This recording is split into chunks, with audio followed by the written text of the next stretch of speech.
Assalamu alaikum friends, welcome to my channel. Hope so you all are fine. Today I am here with a question 27 raised to the power x minus 3 raised to the power x divided by 9 raised to the power x minus 3 raised to the power x, which is equal to 82, and we have to find the value of x.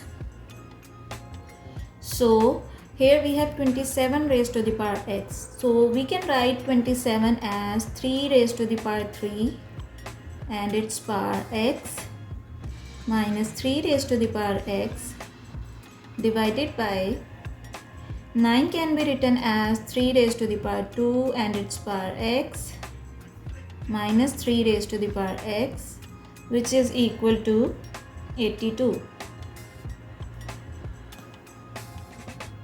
As we have exponential rule, which is a raised to the power m whole power n, which is equal to a raised to the power mn, so we can write it as 3 raised to the power 3x minus 3 raised to the power x divided by, it can also written as 3 raised to the power 2x minus 3 raised to the power x, which is equal to 82.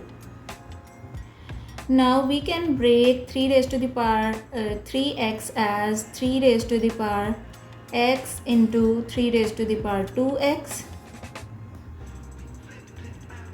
minus 3 raised to the power x. Similarly, 3 raised to the power 2x can be written as 3 raised to the power x into 3 raised to the power x minus 3 raised to the power x, which is equal to 82. Now we can see here 3 raised to the power x is common here in numerator and also in denominator.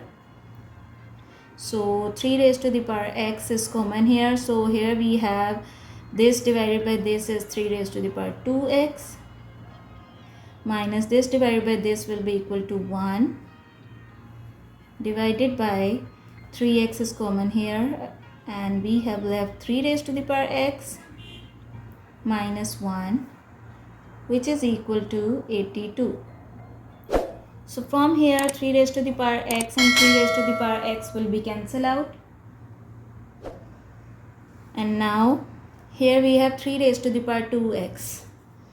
So by this exponential rule, it is the form of a raised to the power mn, which can be written as a raised to the power mn, or it can also be written as a raised to the power n whole power m. So we can write it as 3 raised to the power x square minus 1 divided by 3 raised to the power x minus 1, which is equal to 82. Now here 3 raised to the power x square, so 1 can also be written as 1 square, so it is the form of a minus b. It is the form of a square minus b square, which is equal to a minus b, a plus b. So we can write it as 3 raised to the power x minus 1, 3 raised to the power x plus 1 divided by 3 raised to the power x minus 1, which is equal to 82. Now 3 raised to the power x minus 1 and 3 raised to the power x minus 1 will be cancelled out, and we have left 3 raised to the power x plus 1, which is equal to 82. If we subtract both sides by 1, so it will become 3 raised to the power x, because 1 and negative 1 will be cancelled out, and here we have 82 minus 1 is 81. So 81 can be written as 3 raised to the power 4. 3 raised to the power 4 is same as 81. Now by comparing both sides, we have same basis, so the value of x is equal to 4. So our required answer is 4. Hope so you will like my video. If you like my video, please subscribe to my channel. Thank you.